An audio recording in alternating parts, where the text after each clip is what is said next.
10 years ago today, March 26, Queen Elizabeth II made history by changing the law to make the monarchy a more equal institution. In 2013, she gave royal assent to the Succession to the Crown Act, meaning both sons and daughters of any future British monarch would have an equal right to the throne. The late Queen herself was able to ascend the throne only because her father had 2 daughters and no sons. Had he a male heir, Elizabeth would have been skipped over in favour of her brother. Thanks to the Crown Act, this is no longer the case, particularly affecting the children of the Prince and Princess of Wales, Prince George, 9, Princess Charlotte, 7, and Prince Louis, 4, whose roles within the monarchy are increasingly becoming the subject of speculation. Much has been made of what the future holds for the Wales children, particularly following the recent revelations made by Prince Harry, who aired grievances regarding his role as the spare heir. While some predict the 3 youngsters will lead very different lives, others argue the siblings could join forces to head the monarchy as a collective. Here, Express.co.uk explores the possibilities for George, Charlotte, and Louis, starting with a law change that paved the way for this young generation of royals. What is the Crown Act? The order of succession is not only regulated through descent but also by parliamentary statute, and the original constitution, which governed the accession of monarchs, was determined back in the 17th century, with the Bill of Rights, 1689, and the Act of Settlement, 1701, which stated that firstborn women, who were direct descendants of the monarch, could be passed over in favour of their younger male sibling. Then in 2013, the Succession to the Crown Act, 2013, which was championed by the late Queen, amended the provisions of the Bill of Rights and the Act of Settlement, putting an end to the outdated system and allowing any firstborn, regardless of gender, to ascend the throne if they are within the direct lineage of the monarch. The change affected those born after October 28, 2011, meaning if, when the time comes, George is unable to take the throne for any reason, Charlotte would be next in line, rather than it passing over to Louis. It did not, however, affect the likes of Princess Anne, who remains behind her 2 younger brothers, Prince Andrew and Prince Edward, in the line of succession. In championing the amendment, Queen Elizabeth, undoubtedly, transformed the face of the monarchy for both royal generations to come and her great-great-grandchildren, namely the children of Prince William and his wife Kate, Princess of Wales, who come in as 2nd, 3rd and 4th in line to the throne. The Succession to the Crown Act came into effect in April 2013. 3 months before George was born, meaning that had William and Kate's firstborn been a girl, she still would have been ahead of her younger siblings in the order of succession. George, Charlotte and Louis primarily lead low-profile lives, with the 3 youngsters still attending primary school. But their recent forays into royal life have led many to speculate about what is to come for the trio. And by some accounts, their futures will look very different from that of both their ancestors and each other. Under pressure, George became 2nd in line to the throne following the death of Queen Elizabeth II and the accession of King Charles III. Kate's proud mama moment sparks frenzy as she lights up seeing George and Charlotte. Kate, the Princess of Wales, sparked a wave of support after resurfaced footage showed the royal caught in a proud mama moment over Prince George and Princess Charlotte. Video from Princess Eugenie's wedding shows Kate beaming as soon as she lays her eyes on her eldest son and daughter. The 9-year-old faces more pressure than his younger siblings, according to royal author Katie Nicholl, who wrote in her book, The New Royals, inevitably, because he is an heir, there will be more pressure on George, something William and Kate are acutely aware of. She added, George knows that like his papa, he will one day be king, while Charlotte will likely juggle the role of being the spare with a career. Louis could well be a private citizen undertaking occasional royal duties, like William and Harry's cousins Zara Tindall and Peter Phillips, as well as Princesses Beatrice and Eugenie. This was most recently thrust into the spotlight amid the planning for the coronation of King Charles III. According to royal author Tom Quinn, there was a bit of an argument going on behind the scenes over the part George would play during the Westminster Abbey event, due to take place on May 6. The author of the newly released book Gilded Youth told Express.co.uk, "I've heard from my contacts that there is a bit of an argument going on about whether George should play a more formal role. I've heard that Kate and William are worried that it will be too much for him, as well as George's young age being a point of concern. The Prince and Princess of Wales supposedly also had worries about previous choices made by the firm. It's almost an echo of the way William and Harry were sometimes made to attend formal occasions that they shouldn't have been made to attend, most famously, the funeral of their mother, and walking behind her coffin at their age," Mr. Quinn explained. "A lot of people criticized that and said that it was a horrible thing to make two boys that young, and especially Harry, do," he continued. "So I think people are remembering this and thinking, well, hang on a minute, if George is some sort of a page boy, or has a similar role at the coronation, is that going back too far towards the traditional roles?"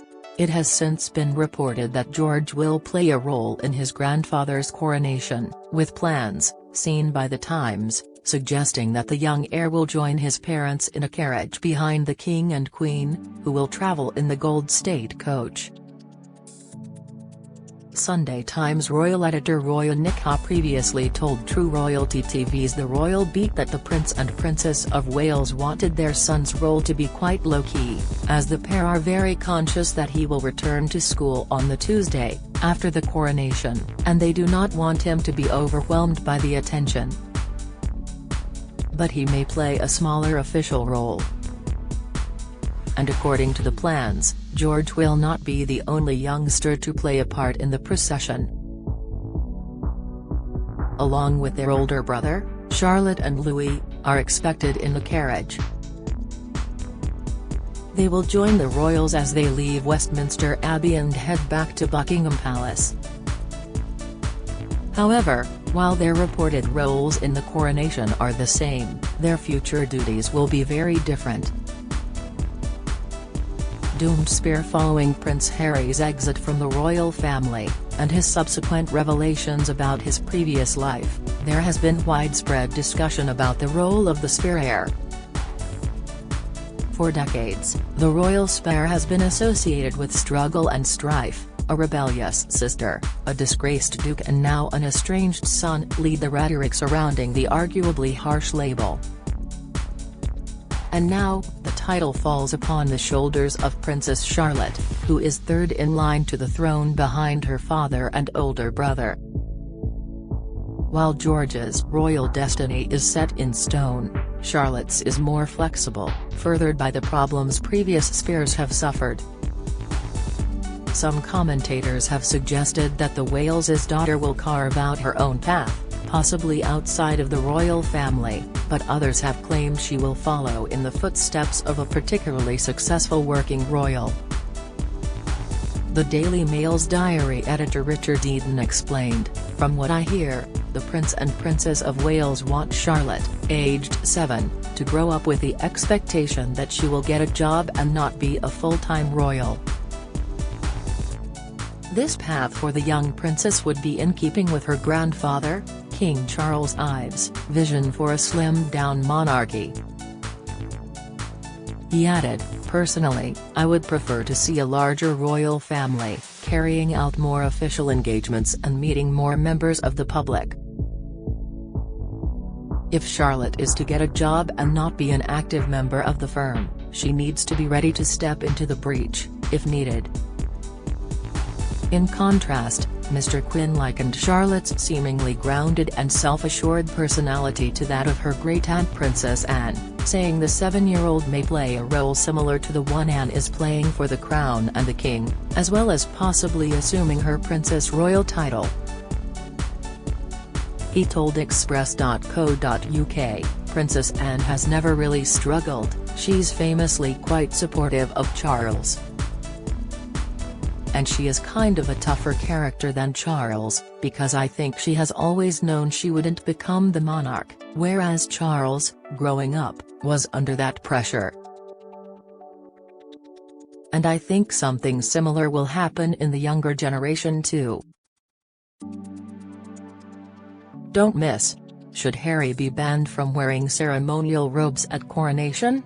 Poll: Eugenie pregnancy news proves Andrew has affected whole family. Expert, exclusive, Meghan left options open for blog relaunch before marrying Harry. Latest, the author asserted there is definitely a parallel between Anne and Charlotte, adding the younger princess seemed more sure of herself, more centered, more grounded, than Prince George, before concluding that Charlotte will be a really good support for her elder brother. Lost soul. Meanwhile, Louis, as the third child of the Prince and Princess of Wales, is the most at risk of feeling like a lost soul, Mr. Quinn believes. With Charlotte as the spare, Louis becomes the double spare, according to the author, who told Express.co.uk, like all royal children, he will quickly become aware that he has a life of luxury but he can't really escape it and have an ordinary life, but has also not the number one, has not going to be, or it's very unlikely, that had ever become the monarch. Moreover, unlike his siblings, Louis may not receive a special title once his father ascends the throne. As the Wales's youngest son, the 4-year-old's future title depends largely on when William becomes king. A spokesman from London-based etiquette agency Debrets told Express.co.uk in 2020, Prince Louis may well take up one of his father's lesser titles, although the majority of Charles' titles could be used by George, given that he will be the Prince of Wales someday. Louis is, however, unlikely to get a dukedom until he gets married. That being said, Mr. Quinn believes Kate and William have learned from the past and will take provisions to avoid their younger son following in the footsteps of lost spears that came before him. He explained, "I think because the royal family now is so aware of the mistakes that they've made in the past, especially with bringing up children, I think they will make enormous efforts to make sure that Louis doesn't feel like a lost soul. And I think it will be easier for Kate and William to ensure that that happens, partly because the world has changed so much. Even since William and Harry were young, the world's changed a great deal." Breaking the cycle, the Princess and Princess of Wales have tried to give their children as normal a childhood as possible, shielded from the spotlight and the public eye. With this aim in mind, last year, the Waleses relocated to Windsor, with a royal source claiming this was very much a decision that's been led by the kids. They told PA at the time, "This is very much a decision that two parents have made to give their children the most normal start possible." Kensington Palace can be a little bit of a fishbowl. They wanted to be able to give George, Charlotte and Louis a bit more freedom than they have living in central London. William and Kate are understood to be aware of the heir and spare dynamic, but are working to break the cycle for their 3 children. Kenzie Schofield claimed allowing the Wales children to pursue interests outside of royal duties will break the cycle of the doomed heir and spare dynamic, preventing Charlotte and Louis from getting completely lost and falling into trouble. Ms. Schofield, the founder and creator of Today for Daily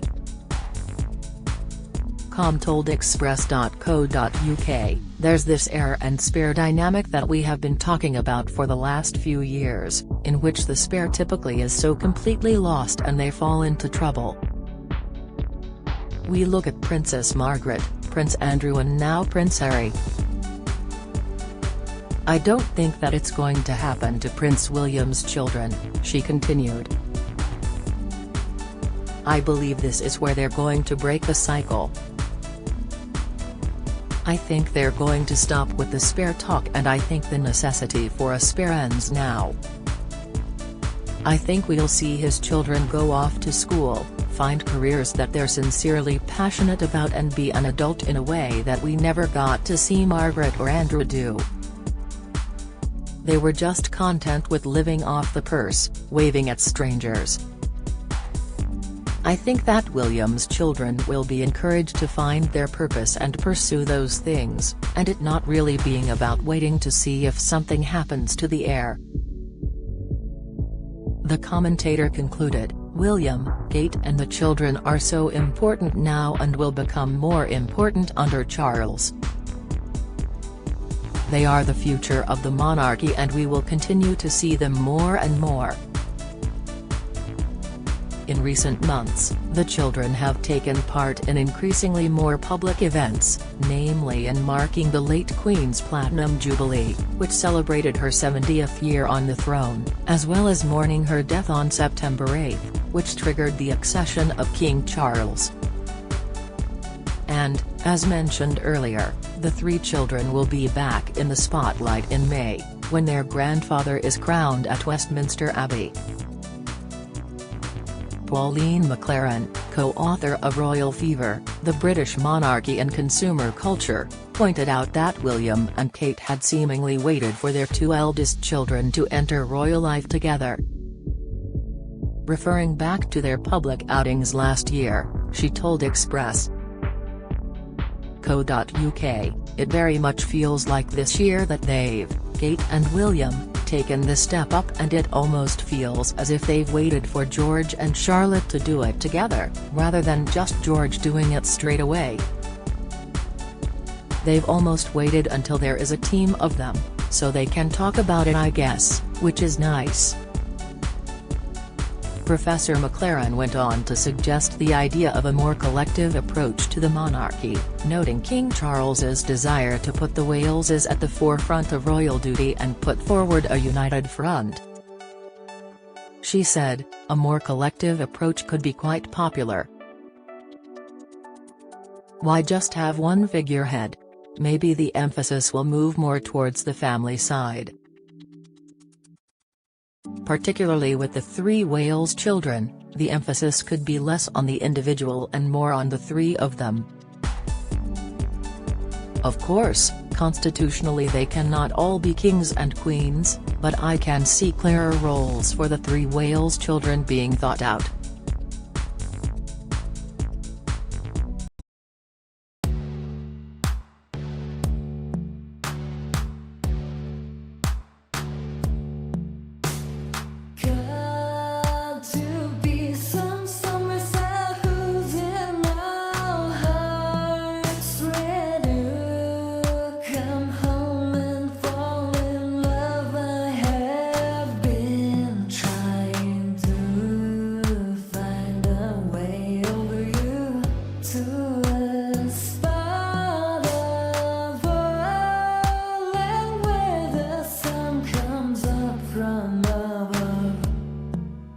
Now take